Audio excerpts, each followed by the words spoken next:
He's an actor, producer, rapper, and songwriter. Newsweek called him the most powerful actor in Hollywood, and Forbes called him the most bankable star worldwide. He's worth over $250 million. He's Will Smith, and here are his top 10 rules for success. Don't ever let somebody tell you you can't do something. Not even me. All right? All right. You got a dream, you got to protect it. People can't do something themselves. They want to tell you you can't do it.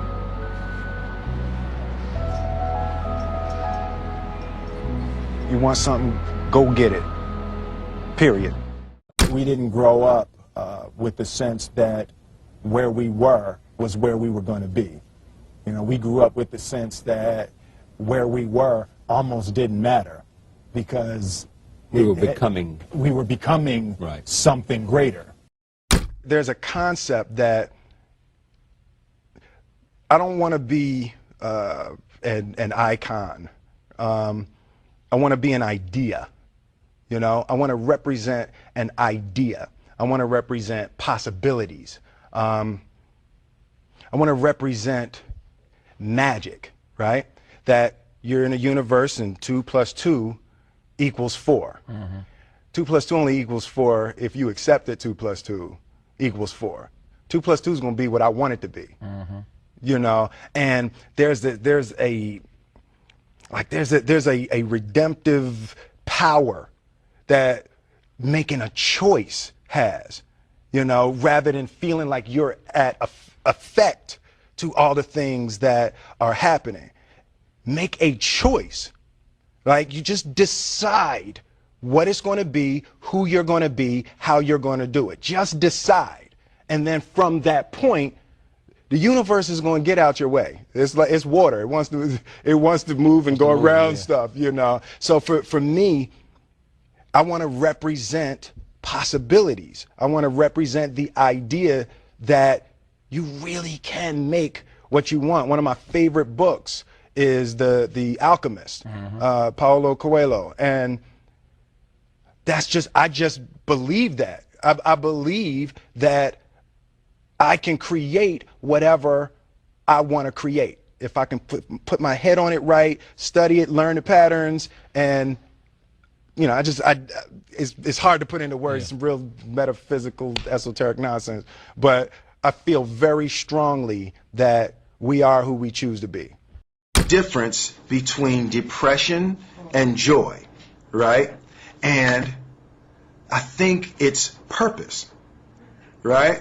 It's like when you wake up in the morning and your life means something to somebody other than you, that you have a purpose. If you don't go do the things that you're going to do, people's lives will suffer.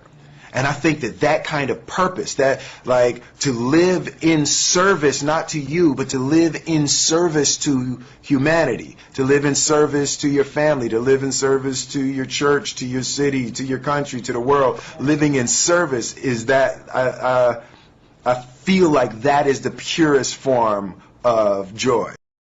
Greatness is not this wonderful, esoteric, elusive, God-like feature that only the special among us will ever taste. You know, it's something that truly exists in all of us. It's very simple. This is what I believe, and I'm willing to die for it. Yeah. Period. It's that simple. I know who I am, and I know what I believe. I know who I am, I know what I believe. That's all I need to know. And that's all I need to know. So from there, you do what you need to do. Yeah. You know, and I think what happens is we make the situation more complex than it has to be. Because we're looking for complexity. There's got to be something complex to understand. It can't be that easy. You know. The road to success is through commitment and through the strength to drive through that commitment when it gets hard. And it is going to get hard, and you're going to want to quit sometimes, but it'll be colored by who you are and more who you want to be. I definitely found that wanting to be an actor stems from wanting to be somebody and wanting to say something to people. The only thing that I can see, and you can never really look at yourself, the only thing that I see that is distinctly different about me is I'm not afraid to die on a treadmill. Right? I will run. You would not be outworked. I will not be outworked. Right. Period. Yeah. You know, you might have more talent than me. You might be smarter than me. You might be sexier than me. You might be all of those things. You got it on me in 9 categories. But if we get on the treadmill together, right, there's 2 things. You're getting off first, or I'm going to die. It's really that simple, right? So let's go back to the question about what if people block me out. It's going to be 2 options. I'm going to get back in, or I'm going to be dead. Right? It's like you're not going to outwork me. It's such a simple, basic concept. It's the guy who is willing to hustle the most is going to be the guy that just gets that loose ball. You know, he got 2.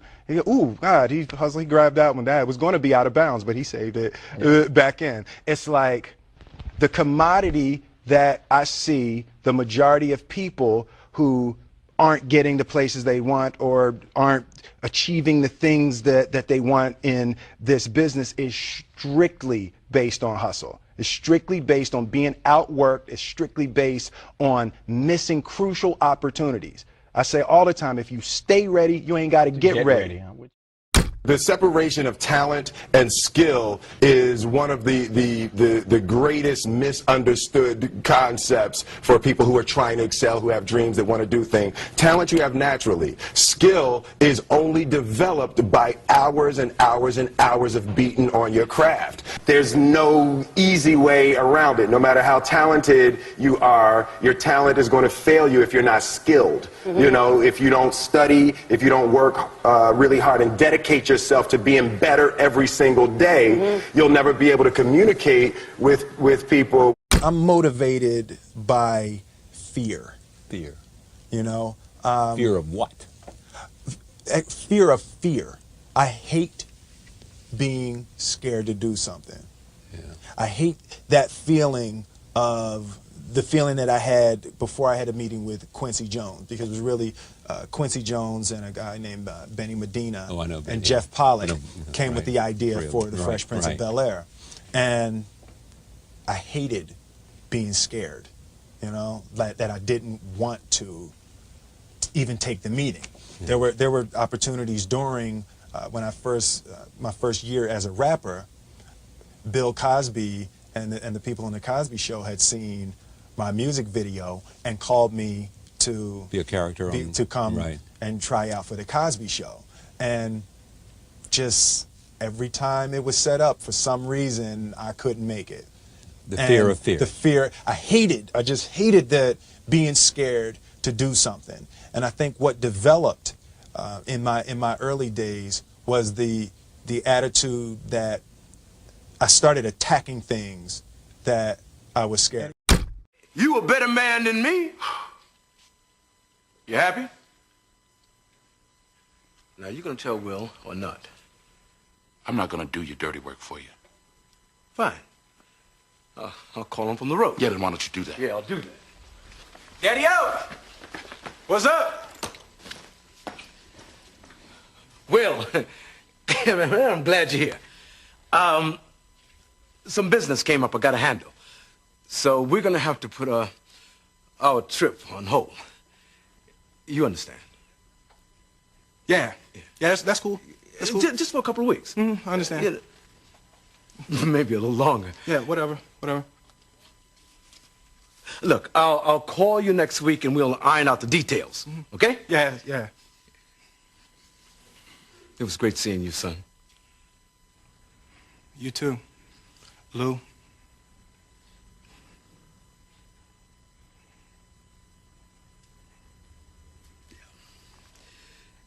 Yeah,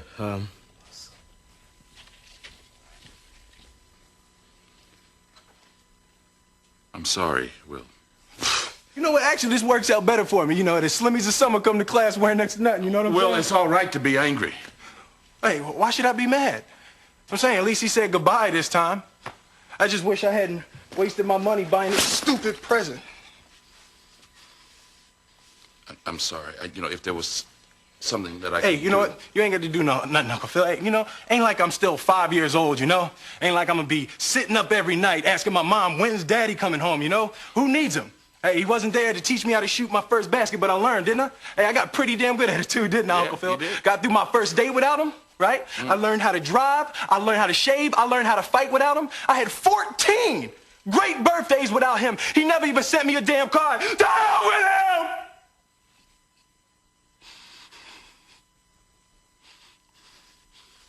I ain't need him then, and I don't need him now. Will. Now, you know what, Uncle Phil? I'm gonna get through college without him. I'm gonna get a great job without him. I'm gonna marry me a beautiful honey, and I'm gonna have me a whole bunch of kids. I'm gonna be a better father than he ever was. And I sure as hell don't need him for that, because ain't a damn thing he could ever teach me about how to love my kids.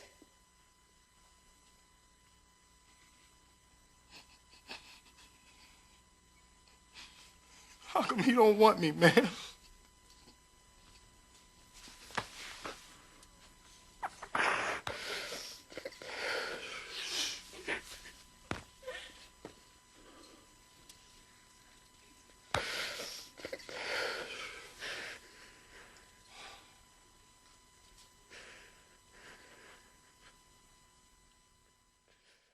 Thank you guys so much for watching. I made this video because Daniel Grantham asked me to, so if there's a famous entrepreneur that you want me to profile next, leave it in the comments below and I'll see what I can do.